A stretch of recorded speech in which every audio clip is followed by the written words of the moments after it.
What are you doing this summer? I am going to intern for Meet the Press in Really? DC. That's great.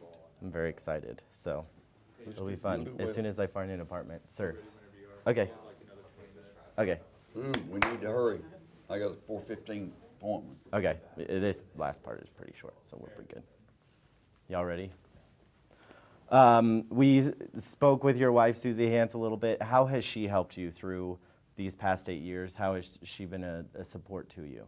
Well, I think a sounding board, that's always important, and a sounding board that's objective and that still is very caring, and so that's something that is a big plus.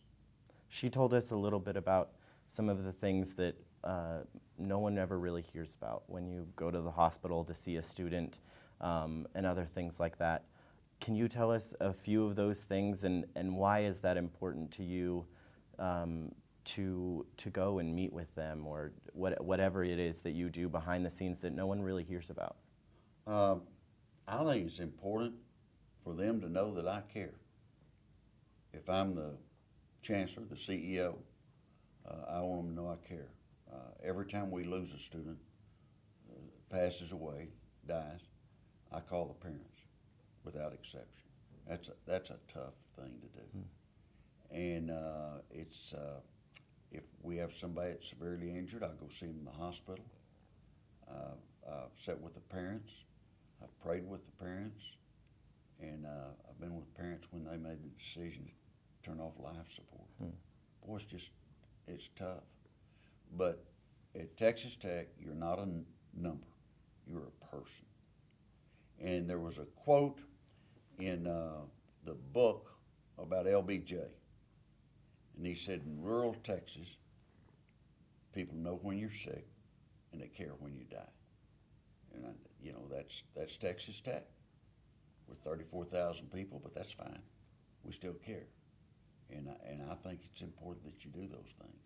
And I've always done them, and I've never done them for any other reason than just I want that person to know that I'm thinking about them. In your last senior seminar in the chapel a few weeks ago, you talked a little bit, and it was mostly a joke about your heart surgery and how you decided to do it here in Lubbock so that you could be in the newspaper in case they killed you. You did say it changed your eating habits. What else did it change about you? Made me love life more. Yeah. If that'd been 50 years earlier, I'd died of a heart attack at some point in time, within 2 or 3 years of that time.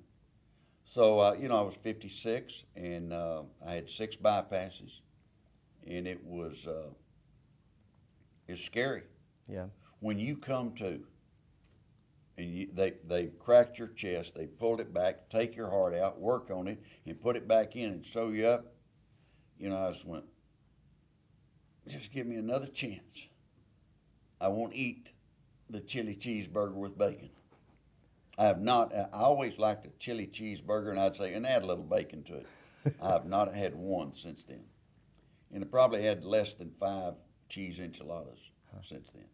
So I changed my eating habits. And, I like donuts, but I never eat more than one. Did it change anything else, your outlook on life? Do you enjoy waking up every morning more? Or? No. I've always enjoyed waking up. Everything I've done, I've always thought it was a challenge, and I want it to go well.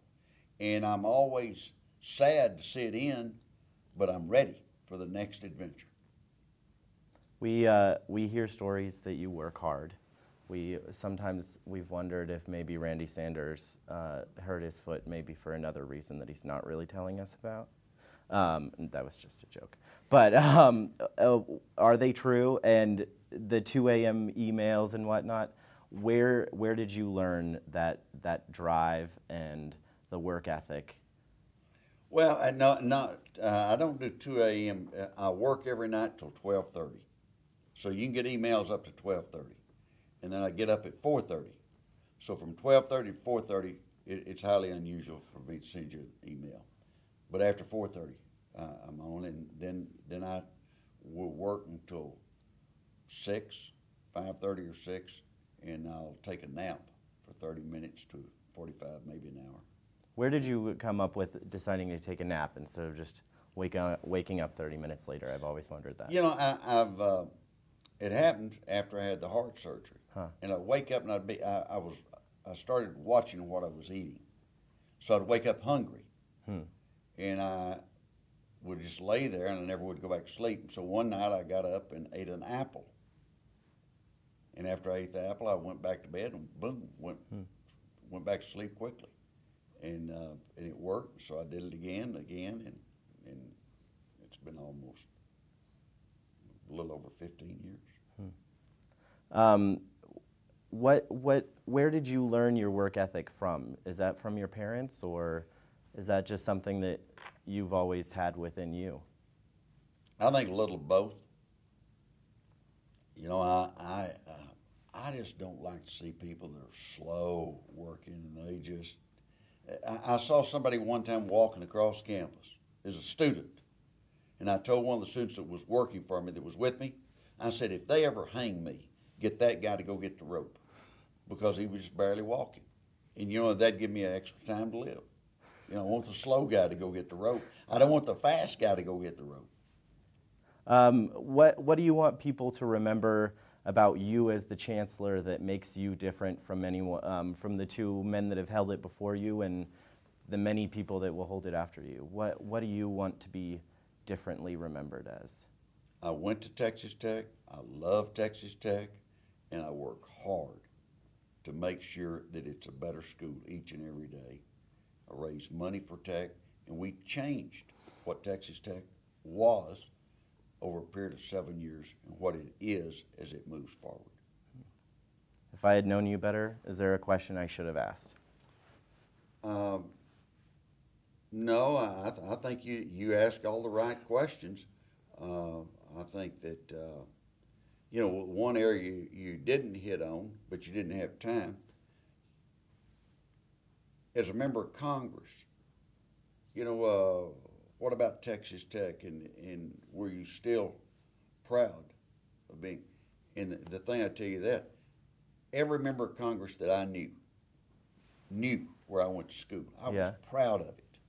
So even though I obviously lost the law school, UT, it was because Texas Tech didn't have a law school yet. I'm a Red Raider. Right. You know, I don't go yell for the Longhorns, I yell for the Red Raiders.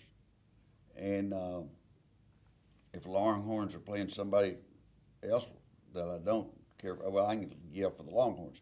But with Texas Tech, I'm going to be big. I'm going to be vocal, be loud for the Red Raiders. And that's where I developed as a person, in my opinion, to allow me to do some things that I got elected to state senate and Congress and had a successful law practice, did a lot of things. You know, I still say I want them to be able to put on my tombstone, he did not rust. I don't want to think that I rusted. Was that moving around? Well, thank you so much, Chancellor. Thank you. I've enjoyed it. Good luck. It's our pleasure. Y'all do a good job. Thank you.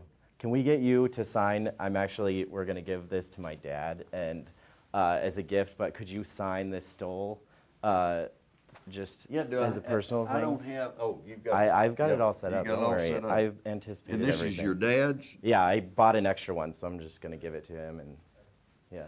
Is it on the right side? Yeah. Perfect. Seal side, yeah. You can sign it. Sign my name? Whatever you want. What's his name? Jerry, Jerry. He's going to be so excited. One year I got the best present of Christmas, and it was a Tommy Tuberville signed football, and then he decided to leave, so that didn't work out very well. Okay. Thank you, sir. To Jimmy. He says Jerry. That kind of runs together. It looks like Jerry to me. I hope it does to him too. What's your name? Jerry or Jimmy? I can be either one. Well, thank you, sir. I was campaigning with the Governor Smith one time, and we were in Houston, and we were What'd you do, steal my, Right which here. one of you stole my phones? There you go. On Daily. I want you to leave it.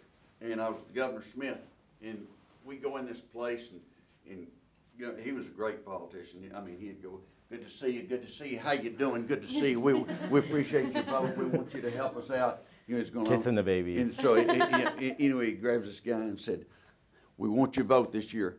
You know, he's running for re-election as governor. And the guy said, you'll be better than that son of a bitch in there now, which was him. You know, and I'm going along taking notes, and you know, and he said, he'll vote for me, don't worry. You know, it didn't even faze him.